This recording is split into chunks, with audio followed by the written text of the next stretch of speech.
Hello, welcome back to the Talk of Fame podcast with your host, Kylie Montini, and I'm very excited for today's episode because we're joined by the host of Be the Change podcast, in which I was honored to be a guest on the show, Lily Mott. Thanks so much for coming on, Lily. I'm super happy to chat with you again.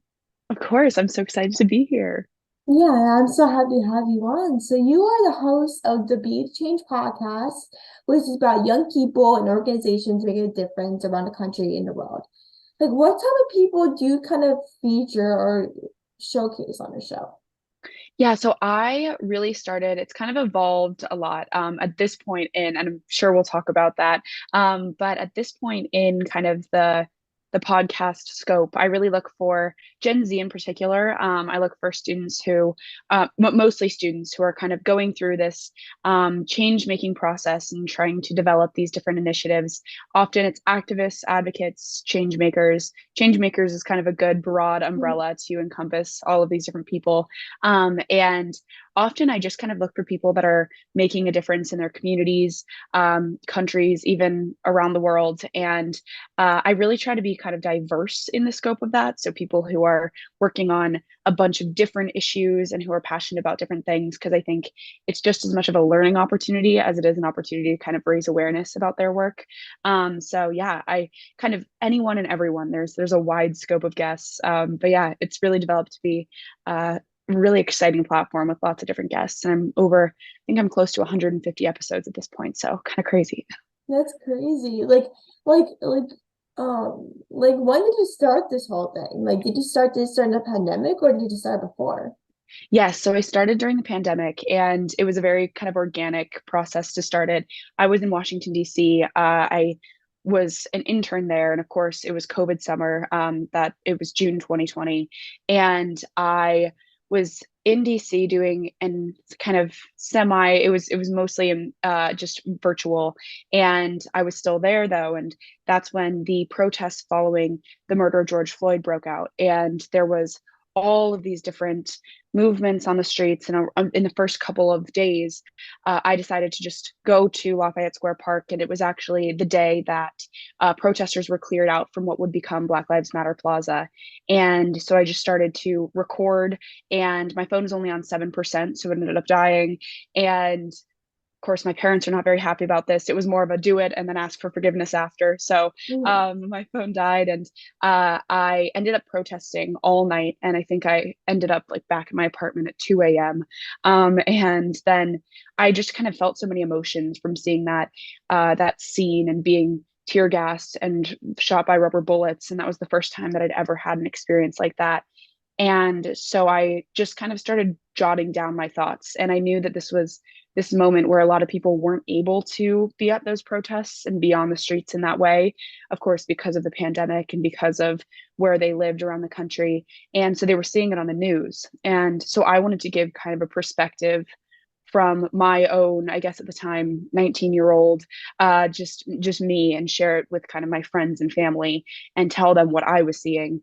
And so it started off as my own experience, and then it kind of developed into featuring nonprofits and different organizations, and then individuals who are leading this movement. So it kind of definitely grew organically, and it started more locally, moved on to more national, and then international. And so it's definitely just been a very kind of, like I said, organic growth process, and just seeing where it goes. But yeah, I think it was that spur of the moment kind of COVID summer, and let's see what happens. Let's be involved in this. And now I guess 2.5 years. No, yeah, here we are.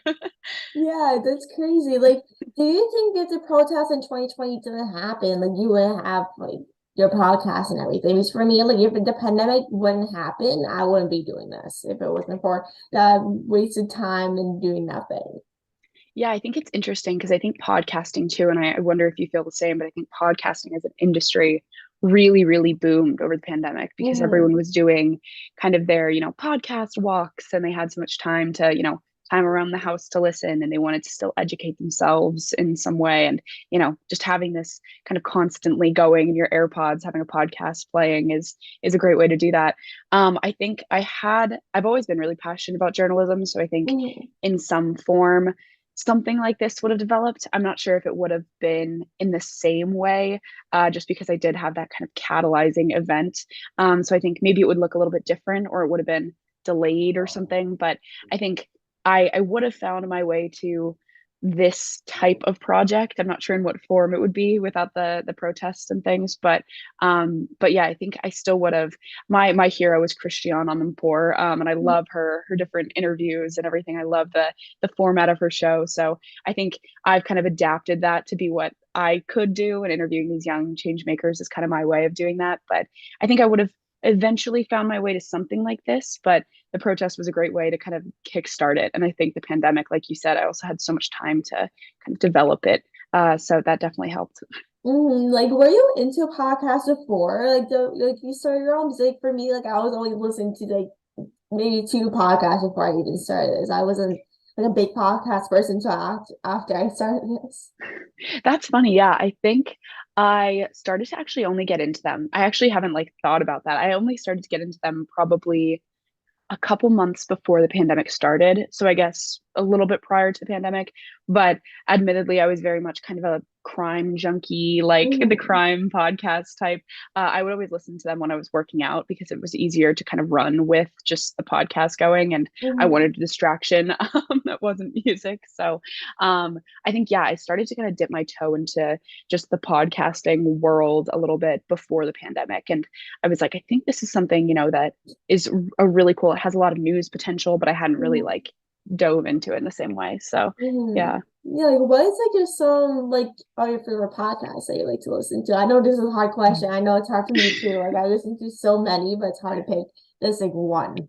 Yeah, yeah. I think I've been bouncing around a bunch. Like I am kind of a podcast binger. I will just go Mm-hmm. through like a whole podcast and I just get obsessed with them. So I think right now the one that I'm listening to, and I think everyone should check it out because I think it speaks to it's a great like journalistic podcast, but it's called Killed and it's by Audio Chuck. And it's all of these different stories. They're into their second season now. And it's all of these different stories that have been killed by and I guess just if no if people don't know that term, if they were shut down by editors, or like the publishing company because they're too controversial. And so this developer, she's gone, or the person who's hosting the podcast, the producer, and she's also the host, has gone in and kind of resurfaced these stories and been able to talk to the journalists and talk to the people behind the story. And so to kind of like bring light to them again, and she's breaking these stories again, and there are all of these interesting just kind of deep controversies, and it's really cool. So I would definitely recommend that one. But then you kind of got your classics. I always do the up first, and again, I'm still a crime podcast junkie, so I'll admit that. But I love a good crime junkie episode here and there. So yeah, a Yeah. wide variety. But I'm always down for more recommendations from anyone. So Yeah, I'm a I'd big love like to hear. crime person. Like whether it's like a show or like a podcast, I'm like, or even TikToks about it, I'm like into it for some reason. Yeah. I love like crime things, whether it's like a big crime case going on right now or something, or an old one, I'm always like into it. Like it's just Yeah. like I would be basically obsessed with it for the day. Yes, I can definitely relate to that. The Murdoch murders and stuff. Oh It's yeah. yeah, all over the place. Yeah, I've been obsessed with the Murdoch cases and like there was a case last year about that's Gabby Petito. I was obsessed with that Mhm. case as well last year. I was obsessed with that one. Now I'm into like a Brian case now with Yeah, Idaho murders. for sure, for sure. But like, what is like your mission for the podcast? Like, what do you want like people to kind of take away or from the podcast with your guests, or even like stories from like your life? Yeah, I think for me, it's really become this kind of the goal of it is kind of this like butterfly effect, I think, of change making, in the sense that I really wanted to use this as like a community of change makers. So I guess if there's someone who listens to one of these episodes and thinks that's super cool, I'd really like to work on that issue, or I'd really like to work with that organization, or I'd like to even just reach out to that guest. I think then that podcast has kind of served its purpose.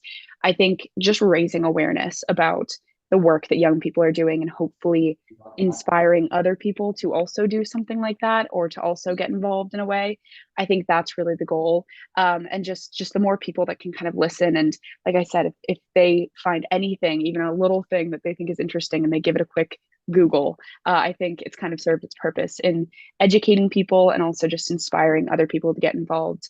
That really is the mission. So I Mhm. always tell people too, I'm always just trying to share stories. That's what I want. I want to connect with the guests, and I just want to amplify their voices. So I hope that I've been able to do that, and I feel like creating this community of change makers really around the world at this point, that's the whole goal. So I've also developed a Geneva community for the guests and the listeners and things, and just to really kind of continue to build that network for the podcast. So that's definitely the motivation, just kind of this butterfly effect of change making.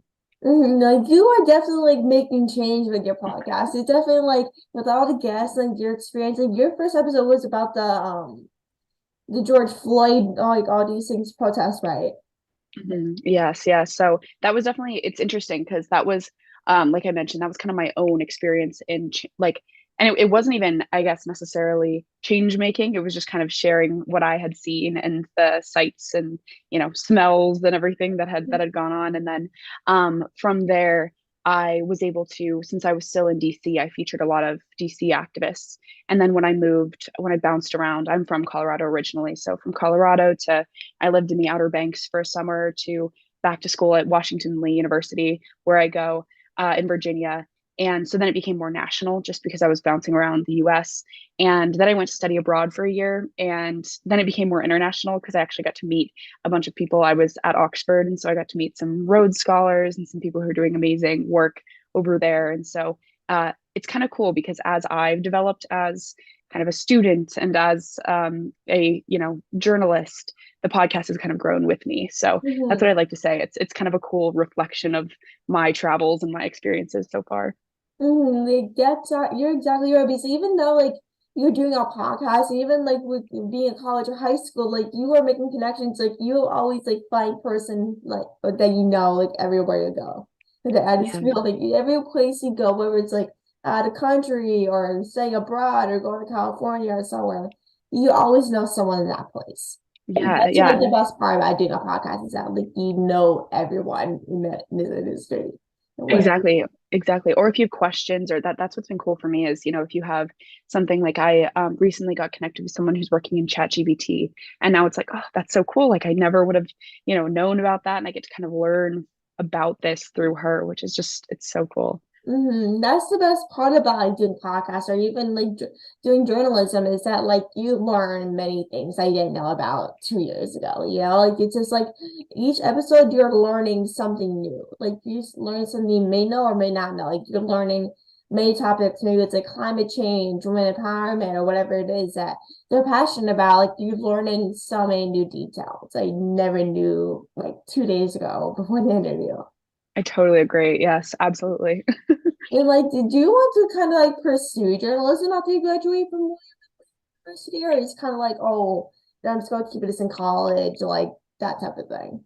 Yeah, so that's actually that's my plan. I love journalism. I think it's definitely going to be my career path into the future. So I will actually be I'm going back to study abroad again next year to get my master's, and I'd really like to work in international journalism. So I'm hoping to be based in England or in Wales, in the UK somewhere Mm. probably, and or just Europe maybe. I'm keeping the options open, but I would love to be kind of a US UK correspondent at some point in my future because I love the idea that journalism can be a bridge between different cultures and different populations. And so I'd really, really like to do that. I loved living in the UK when I was there. So I want to go back and hopefully kind of establish a journalistic career over there. But yeah, that's definitely what I want to do into the future. Just I've kind of found this passion for amplifying voices and sharing stories, and it's kind of like a bug, once Mm. I'm hooked, I just want to do more. Yeah. So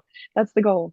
Yeah, I'm actually so jealous. Like you lived in the UK or Europe is like basically my number one place to go to UK. Like it's always been on my list. Like me and my mom literally always talked about going to England for a couple of days before Queen Elizabeth died, and then she died and we couldn't make it. So I'm like, oh, because Oh I my love gosh. the royal Well, family. So I'm like, I'm obsessed with the royal family. Like, it's yeah. anything royal family related, I'm basically into it. So like, I was like, Yeah. I would die to go to UK before Queen Elizabeth dies. So Oh my she's like gosh. Yeah. older and stuff. Then a couple months later, like early this year, she passed away. I'm like, are you kidding me? Yeah. Well, and What? this will be an exciting time too, depending on when, this is published, everything with the coronation and Mm. everything. So, I mean, I'll be there next year. So if you get the chance next year, you got to come visit. I'll be in Wales though, so you might have to make a little trip to London to go Yeah, see for sure. I'll Buckingham definitely Palace let and you know if everything. I But visit next year. It's definitely on my list. absolutely, absolutely. But like, are you like, do you know when the coronation is for Prince Charles or King It's Charles or whatever you call it? I know it's this month, like this yeah, I think month. it's May 28th. I think it's Oh. something like that. It's within, so everybody's getting all excited. I was actually visiting there for spring break, and already they've got, flags up and they've got lots of decorations and stuff. So it'll be a big, big celebration. But yeah, if Mm. there was a chance you could get there for that, I'm sure you would love it. Yeah, guy, like I heard like it's such a big thing. I'm super excited for coronation. Like, even though like with Queen Elizabeth, she's been in the reign for like 50 years, like 60 Yeah, years. So it's no one has crazy. really seen a coronation in like before she became queen. Like that was the last coronation Crazy. that happened in England Uh-huh. history. Yeah, exactly. It's gonna be the biggest celebration though. I think it's gonna be like everybody gets the day off. I think they're having like a 4-day weekend type thing. It's gonna be Oh it's gonna be wow. huge. Yeah, Yeah, if it's a 4-day weekend, everyone's having off, then you know it's gonna be big. absolutely. Yeah, but it's gonna be so cool. And then I think, we'll see. But I think Prince William and Kate and stuff. That'll also be Hmm. cool. I Do you follow along with all of their like news and everything? Are you like Yeah, like into I think today's like their anniversary or something today. Oh yeah. Oh really? Yeah, because I Interesting. was looking at Instagram early this morning before I jumped on this interview, and I heard like 12 years or something. That I'm Oh assuming I didn't wow. full post, but I believe What a like day. that meant their anniversary. I could be wrong. I heard like I think it Oh was like my God. 12 years they captioned it. I could Wow. be Oh wrong. my I have to double gosh. check. I could be totally wrong and miss Dang. something, but I think that's what they said. Yeah. I just fact checked myself really quick, but it's May 6th is actually coronation. So we're much closer. It's gonna be Oh, it's May gonna be next 6th? week. Yeah. Oh my God, it's so So close. it's Oh my God. I exciting. hope it's like I don't have to wake up at 5 a.m. for it. Like if Oh it yeah, you gotta record it or something. yeah, because like I remember waking up early for Harry and Oh Meghan's the wedding. I remember I had to wake up early that morning to watch it. yeah, exactly. Watch the highlights after. Yeah, or just record it on ABC or something and then watch it after school or whatever it is. There you go. I wake up. There But you like, go. why did you choose to go to William and Lee University? Like, what was like something about it like that you wanted to kind of take in? Because I'm definitely looking at colleges right now. Oh So I'm yeah. like, kind of like was like wondering like why you chose Uh-huh. college. Yeah, it's also funny. So it gets confused a lot with, so there's like a couple schools, but so there's William and Mary and there's Washington Lee. So Washington Mhm. Lee is the one that I go to, which is awesome. But it is so it's very interesting. It's in southwestern Virginia. And I like I said, I'm from Colorado, so I actually decided to come here because it's a very interesting political school. We have like a great political science program, and it's very, very econ heavy as well. So we have a lot of econ business majors, and since it's in the South, it's a little bit more conservative leaning, and so that was also a as far as just political ideologies and kind of the way that our school is run, the board of trustees, and it's also named after General Robert E. Lee. So that's been kind of a controversy in recent years as far as changing the name and what the name says about the school's values and traditions and things. So for me, it was actually, I really wanted to kind of challenge some of my biases coming from a place that was very liberal and someone who I knew I wanted to study journalism leaving high school. And so this was kind of an opportunity for me to see a different part of the country, see a place that at the time, since I graduated in 2019, and a big moment for me was Donald Trump's election and inauguration and the beginning of his term. And so I think at that time, America was in a very interesting kind of political Mhm. moment. And so I think Yeah. I wanted to go and see kind of other perspectives and be in a place that I could have conversations with people that didn't necessarily agree with my own personal beliefs and have really good conversations, over the dinner table and things, which since there are so many people who are really passionate about politics here, you can seek out those conversations. And there may be people who have vastly different perspectives than you do, but you can still have kind of calm, educated discussions about it. And I've really, really enjoyed that. So I think kind of this motivation of having conversations that are kind of outside of maybe my realm that I had had in the past, or kind of outside sometimes of my comfort zone, and kind of testing my own biases and my own perspectives. I think that was definitely the purpose of me coming here, and I've definitely been able to find that. I also took advantage of all of their different study abroad opportunities, which has been really cool. They offer a lot of programs and things for students too. I got to spend the whole year, which is awesome, and most people don't get to do that. So it was really, really lots of opportunities. And I think COVID, of course, kind of threw a wrench in all of that. But I think I've still had a great experience here. So yeah, definitely want to check out as you're doing your college search. A lot of people don't know about it, but it's definitely kind of like a gem. And it's awesome. Yeah, I would definitely take a look at it because like I like am so passionate about politics. Is like a big like kind of like I don't know how to describe it, like a big passion of mine, I should probably say. And plus, Yeah. like, I want like major in journalism or even in politics. I know I want to major something in politics or something. So I'll definitely take a look at that college. Is Yeah, it journalism, definitely. all these things.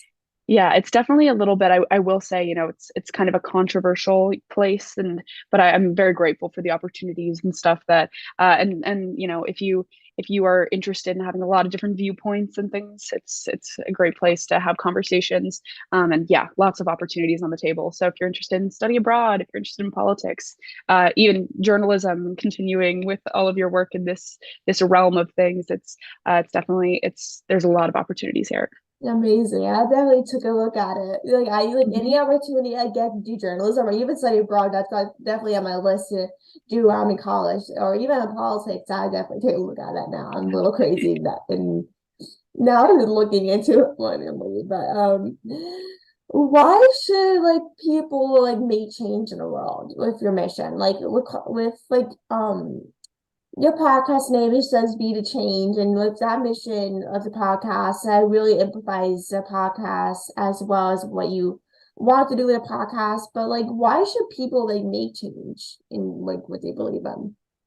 Yeah, I think that so one of my guests, I would have to go back and look at which episode, but this has really stuck with me. There was some advice that they shared, and it was about how a lot of people have the capabilities of complaining and about of I guess identifying problems in the world and figuring out what's making them upset or what they don't like in their daily lives. And a lot of people have that capability, but the real challenge, I guess, in our world and in our lives is to figure out how you can improve those Mm, challenges. And so I think that's kind of the hurdle that a lot of people don't take that extra step to get over. So of course we can all complain and we can all say, "Oh, I don't like this. I don't like the way this is being run."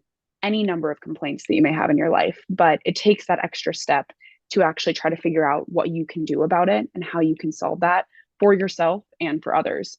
And so I think that's kind of how I have seen change making. And I think that's kind of the way that, be the change you wish to see in the world. It's identifying those issues and then figuring out how you can actually take action to improve them.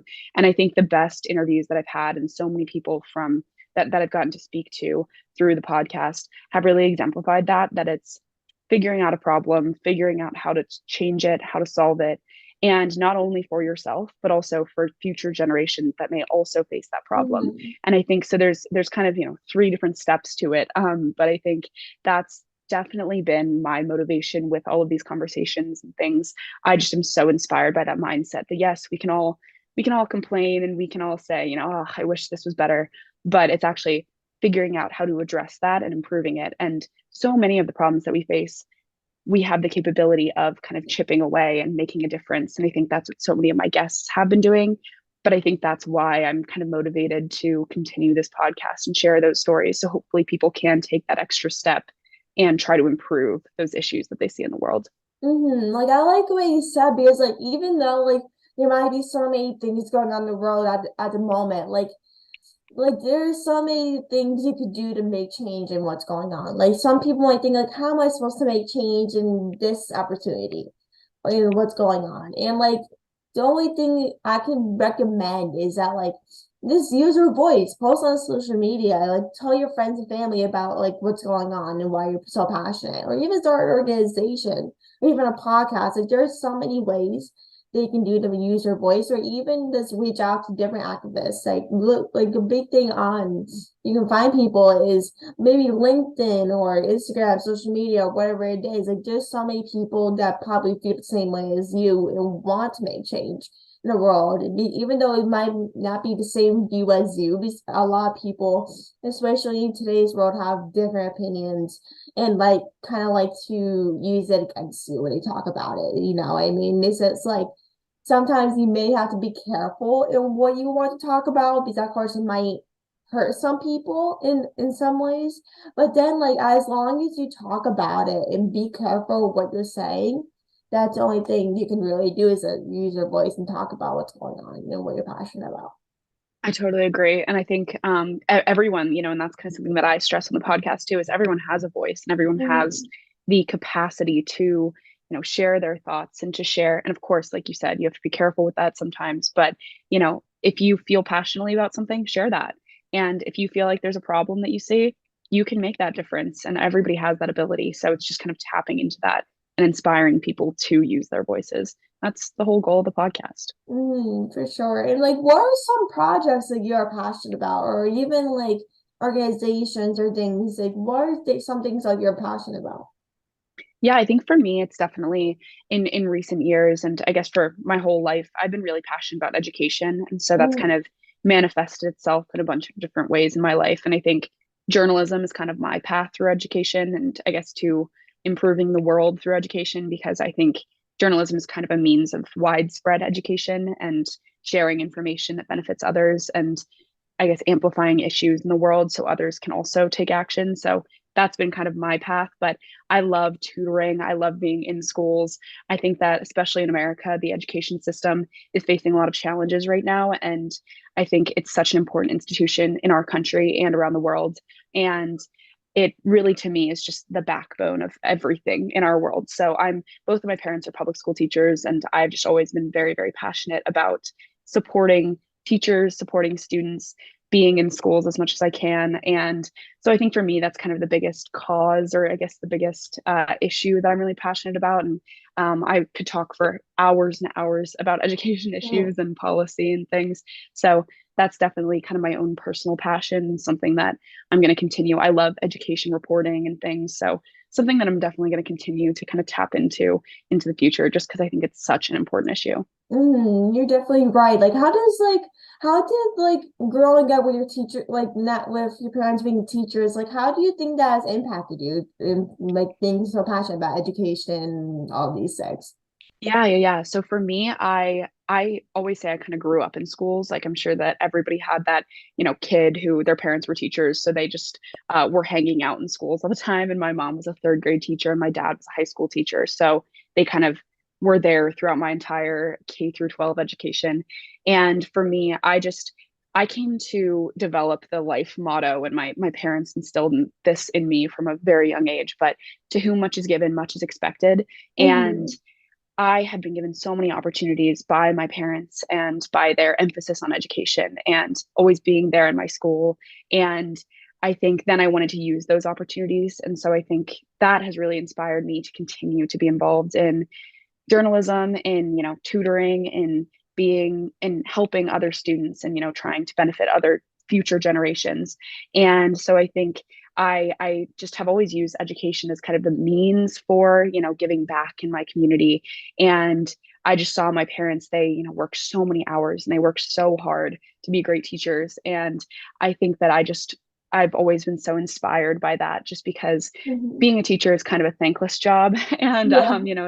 there's so much appreciation that I have for them and the work that they do. So that's definitely kind of motivated my entire trajectory as far as journalism and as far as being involved in, advocacy and things like that. So yeah, Mhm. it's definitely been very foundational for me for Yeah, sure. because, like I feel like a lot of teachers don't get enough credit for like what they Oh, do. for I sure, was for like sure. honestly, like sometimes some teachers kind of be like a little pain in the butt for some students, but then like you have to think like, oh, like they're spending countless hours each week teaching a class, and that's not easy each day. Oh That's yeah. never And easy. so yeah, Yeah, so I feel many like of a lot them of people spend. don't like take it for granted.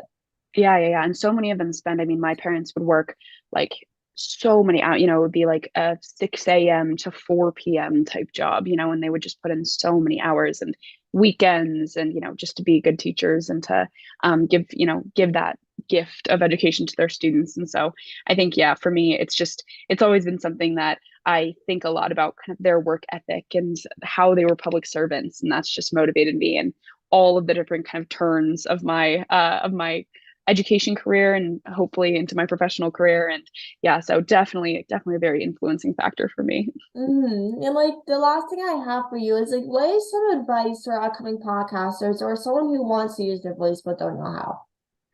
Yeah, for sure. I think, and this is kind of cliche because I think a lot of people give this advice, but I can't drive it home enough. But if you are interested in getting involved in any of this type of work, reach out to people who have done something like this and reach out to people for advice, for guidance on getting started because you don't have to do it alone. And I think that is a huge thing that, of course, it's nerve wracking to reach out to people who may have, established podcasts and who may have been doing this for years.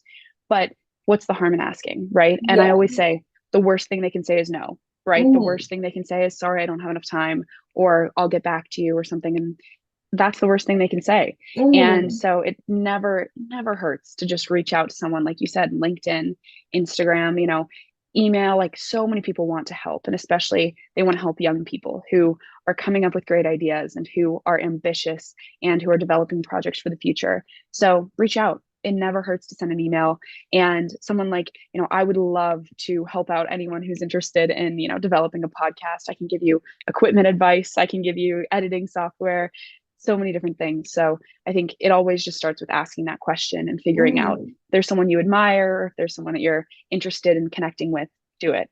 There's no harm in hmm asking. So I think, yeah, that's definitely the best advice I have. And one that I wish that I would have taken advantage of, because I kind of went at this just very like, I'll just buy a microphone and get started. And I wish I would have had kind of a more solid background of advice and people to ask and hmm things. So definitely take advantage of those resources. Definitely. Like I know like with some people they hate asking questions and like are reaching out to people about things, but then like it's just like it's to learn about that project, like that's the key to learning is that like, it's not too bad ask people that have been doing this for years, like ask for their advice or how they got started. Like for me, I wish I had kind of like podcasters to reach out to.